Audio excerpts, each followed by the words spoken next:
Hello, US 101 class. Welcome to week 10. So you'll notice that on the announcement I wrote for this week, must watch, exclamation marks. That should really be redundant. This is just a reminder that, as was discussed in the syllabus and early announcements and even one of your early assignments, that you would understand that watching announcements, that you're required to do that. Mainly because at times I correct information, clarify information, or go over things that are helpful. So I had another class where we had an exam and I clarified some things about the exam that they needed to really know to get full points, and many didn't watch that and then had some confusion about something that they thought was ambiguous, and ultimately were frustrated about their grades. And so I just want you to know that I'm always trying to help make sure that these announcements are going to somehow relate to anything going on with your class life, okay? So just make sure that you continue to watch them. I also want to apologize. This one came out a little bit late this week. So I try to have them up Sunday or Monday morning, the latest. Okay, so having said that, I'm just going over just quickly a few things. So in terms of this week, when I posted in the world, remember I'm always trying to post something that gives you some insight into other things going on in the world around the time of the subject matter that we're covering in our class. It's not always super precise, but I just always want to kind of give you some visualization. So, excuse me, in this case, I simply have you look at the French intervening and occupying and becoming colonial powers in Southeast Asia. And that's relating to Cambodia, Thailand, and Vietnam. When you think about the fact that if you take U.S. History 101, a very controversial war that's going to heavily impact our culture and the lives of many people, U.S. soldiers and Vietnamese people abroad, is going to be the Vietnam War, which is directly related to understanding. So about the time that we're building up to our own civil war, is that's topic, is we're sliding into that. France is helping set up something that's affecting the lives of people in Southeast Asia, but will also, that our own government is going to try to intervene in, in the next century. So I just wanted you to kind of visualize where that came from, right? Like so the French occupied Vietnam, and then the Vietnamese people kick out the French to be independent, and then we are going to end up going to war with them because we don't want to let their leadership embrace an ideology that our government thinks is unacceptable for them to have in Vietnam, which is communism, and that's a whole other topic.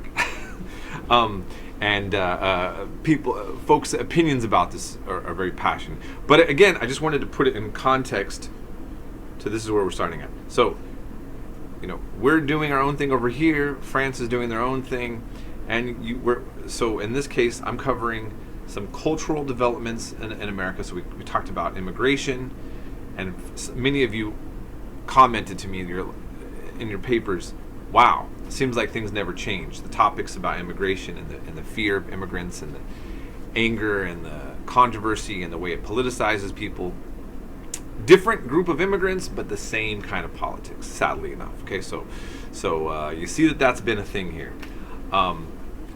Now we're going over some of the writers and the beginning of what we would call American culture.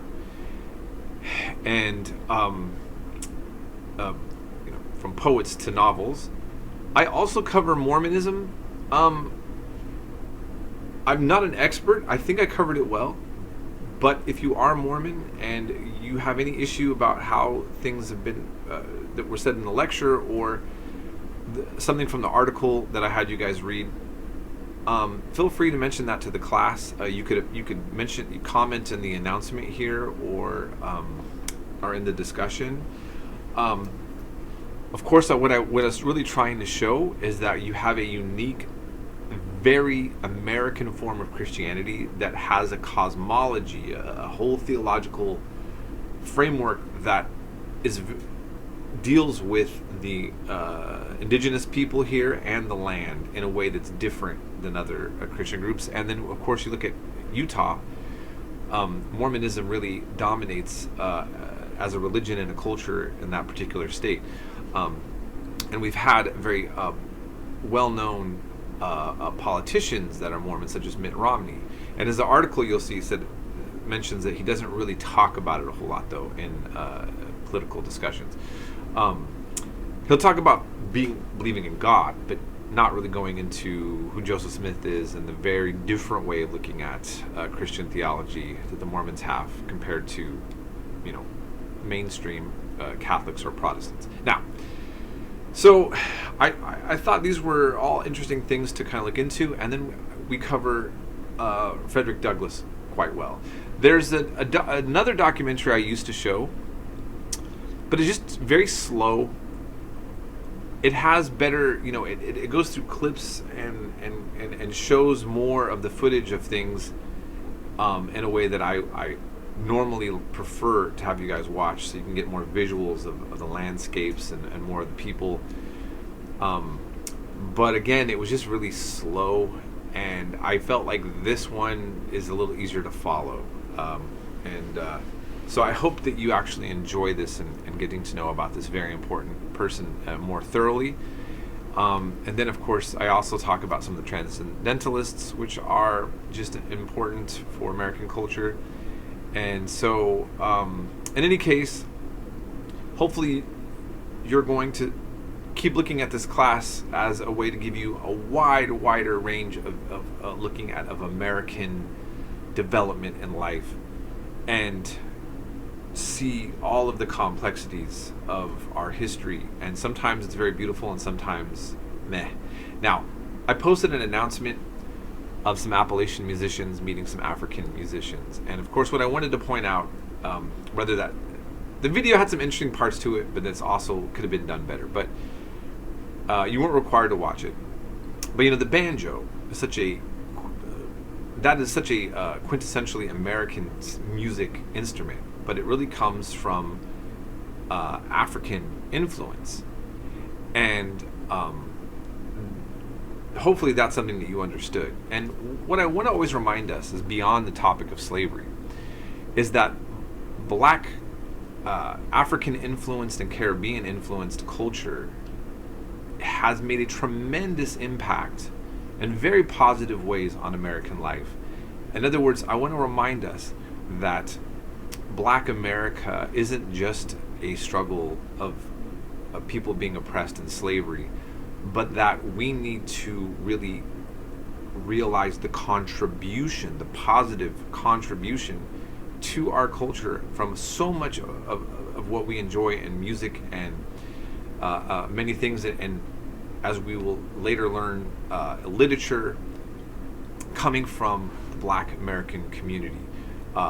And I think that doesn't get emphasized enough, and there needs to be more setups in curriculum for that, so that it's not just a story of slavery. So just to clarify what I'm saying, it's important that we understand the horrible impact of it. It's important that we understand the problem of our institutions and where it comes from.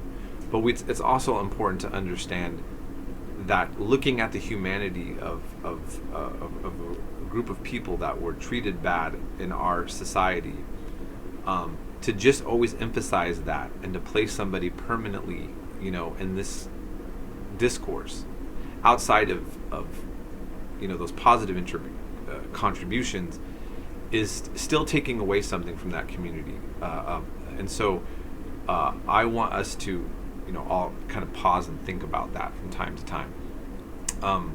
I hope you're all feeling the spirit of what I'm saying on that.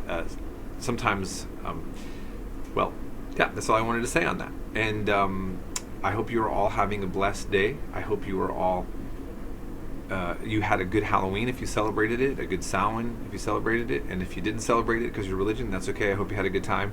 And If you have any problems or any issues on anything, please contact me. Please feel free to openly communicate or disagree or say anything you want to me in this class to make this as enriching as possible. And you guys have a great week. We will be in touch.